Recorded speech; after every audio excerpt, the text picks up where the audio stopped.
Your view is growing. We're expanding. Yes, that's good. So we're hearing about this $200 million. That's a lot of money. That's you're getting into the U.S. market. Tell us, isn't this a lot of money, and what is this about? Tell us, tell us about it. What isn't it the first move? Well, so I mean, you remember I think months back, I was here talking about expansion in the U.S. So now we have 4 different projects we're working on in the U.S. One is a 99 acres, going to have a golf course, multifamily.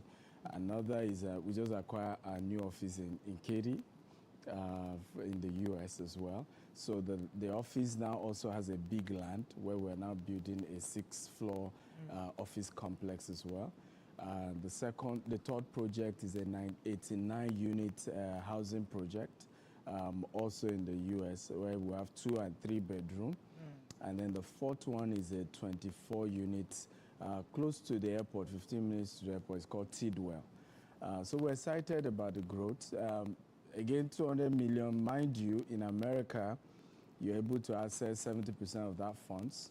So you just only need to raise 30% of it. So it's easy to scale in those parts of the world compared to Nigeria, where everything you're doing, you have to raise the entire 100%. And for us, because we've built clientele over the years from Dubai operation, UK operation, Nigeria operation, so we're able to keep getting people to show interest. Our job is to tell investors what we're doing and hopefully keep attracting more investors. Okay, let's look at this time and this economical season, and I think it's affecting every country worldwide. A lot of countries are experiencing quite a bit of economic downturn at the moment, but I see some of your proposed projects are spanning into 2027, 2030. This feels like a long-term thing. Yeah. Is it sustainable? Really, really The good news is America currently is going through a downtime in real estate because of the high interest rates. Okay. So, but the good news is that the interest rate is now gradually coming down. So the best time to buy, if you understand how investment work, is when the market is bad. That's the best time to buy. And so by the time the project will be completed, the market will be so buoyant and we'll be able to sell at a good price. For example, one of the projects that we're doing, the land was being marketed for $6.5 million, just the land alone, but they have some permits. We're able to get $1 million discount. And it's because at this moment, if you are ready to buy, the sellers are having to sell cheaper, right? But if the market were booming, we even call it there's a bidding war. So you have 10 people wanting to buy the same project. So in real estate and general investment, you go into the market when the market is down, right? And then by the time the market is up, you have enough units to sell and you are making a good profit. Okay, so I see that your focus has mainly been on Texas. And like you said, your head office now there, it's Katy Mills. Yeah. So what's the appeal to Texas? Good question. So right now, Texas is blessed. That's what you... last year alone, over 500,000 people moved to Texas. Oh, wow. Right, this year is projected to 1 million people. Elon Musk has moved. In fact, he's moving every single business, just got the approval. He had first done Gigafactory. Now he's moving everything to Texas. And more companies are coming because the tax is friendly. The climate is also nice, actually. Yeah, sure. Labor is also cheap, you know, compared to California, where, I mean, the tax, the cost of labor. Then it's also safe. You know, in California, you are licensed to steal as long as it's no more than $1,000. Oh, wow. You can boggle people's shop and take things $800, nobody will arrest you.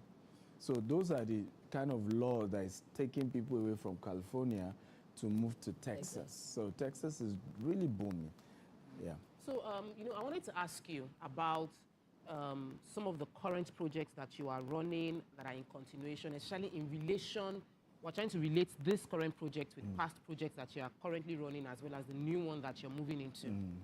We'd like to know more details about it. Well, so we have, I mean, we still have few units left, a 20-unit townhouse in Georgia, where we're selling. It was a fix and flip, and then we're selling for $250,000, the middle one, the side one for $275,000. We still have some units available. In Alabama, we still have, those ones are just to sell. But these ones are more of you are having to start. Approval alone for some is taking 2 years. That's why the 99 one will be completed in 2030 because we're applying for approval next year. It will still take a while. But the Tidwell one already has approval. So January, we're starting construction. Another one, the Richmond, the 89 unit already have what we call horizontal approval.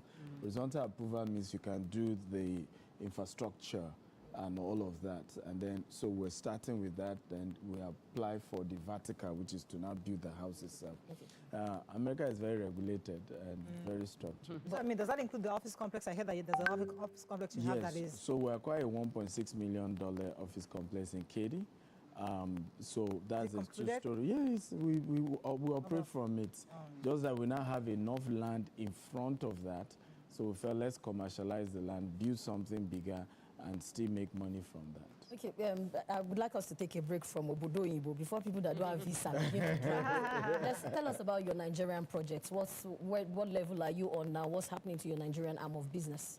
Beautiful. So, I mean, one of the things that we were one of the quick companies to note about the Nigerian project is the housing part is quite challenged.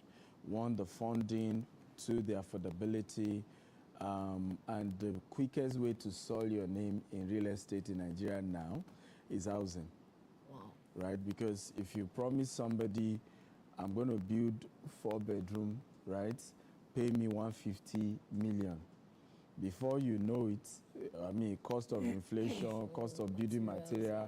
Now you probably need 200 million. You go back to the customer and say, scammer, what did they, you know that. And this is what you told me. This is what you told me. And there's nothing you can say to bail yourself out. Particularly those who are doing bulk, 1,000 housing unit, 2,000 housing unit. Many of them, you know, today EFCC, tomorrow this, you know, all manner of name dragging on social media. So what we've done was to say, you know what, if you want housing from us, we've fenced the land, we've put the infrastructure, pay, and we build. However, you are the one to pay the, you know, we call it variation, right? Whatever extra money comes on top, you will pay.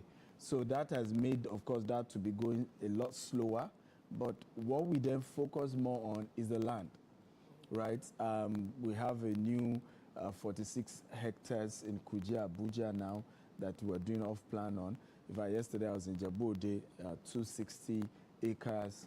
So we're pushing more, we're launching every day more of the land. At least you buy your land, you know, we allocate to you, you build, and we can keep a good name. Okay, so what level of investors are you looking at? Since most of your projects now are ranging from nine-figure on the nine-figure range, what caliber of investors are you looking at?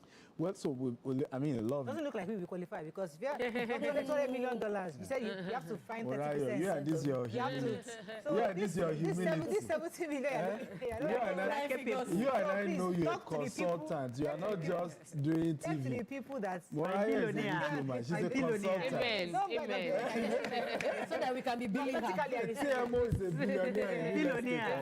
Amen. So, I mean, you guys are doing well, and we're proud of you guys. So you qualify, okay? What we're doing is to also make it flexible. So for example, the land we're only selling per acre, that's the one in Brookshire in Texas. So you can buy for $150,000, but we're allowing you to pay gradually, just similar to what we do in Nigeria, because again, we realize that one of the fundamental reasons why a lot of Africans in diaspora are not able to do real estate as an investment in the U.S., right? What everybody tries to do is just own the house and be paying your mortgage. But to try and get this so that you sell it later, buy this house so that you make money from it, is because, you know, the whole mortgage system is still strange to us. And because a lot of our people are professionals, and there's no guarantee you keep one job for 30 years. So as soon as you lose a job, it then creates all these issues for our people. So we said, well, let's still give the opportunity. So people now can buy up to an acre in that deal, keep it for 5 years, and then they can sell. And then we're giving flexible payment. Now, some people say they don't want to buy land, they don't want in America, they just want to invest and be getting returns. We have that option as well, where people are able to key in. We have a QR code, I don't know whether they have it, where we've done some video courses where people can just watch it, and it gives them details. Even developers like TMO and others who want to expand to the US, we also did a video course on what are the processes. Because for me, I'm big on global expansion, and I think people need to think globally, because once we expand globally, we can still bring those effects back to Nigeria and still develop our country. And that's what most of these countries are doing. China is here, doing your road, doing your rail, right? Where is the money still going back to? China, right? And that's what we Nigerians also have to start thinking of. How do we expand our businesses internationally so that as we make profit, we bring it back to our country and develop our country? I really hope so, because it's like all you rich people, when you start developing, you keep the money abroad. You don't think of Nigeria. Not really. I think that's politicians, not business. That's politicians. It's not the entrepreneurs. Yeah, Dangote is here. Otedola is here. Tony Elumelu is majorly here. I mean, you can go on and on. It's politicians that, hide money and can't hide. and go and hide. I mean, Okay, we need to wrap up with you, but what else should we be looking forward to on GTEx Holdings? I mean, we're doing our 9th year anniversary for our real estate business. We didn't start with real estate. We started a digital marketing firm 16 years ago. But the real estate business itself is 9 years. So we have a conference on the 9th of November. Yes, and we're bringing a lot of people, Mr. Falano, SAN, the Commissioner of Police, former IG of Police. Because we also you want to abuse government. That's when you start bringing all these people. When you mention the names, you know the kind of conference you're doing. It's not a real estate conference. But the Commissioner of Police is coming.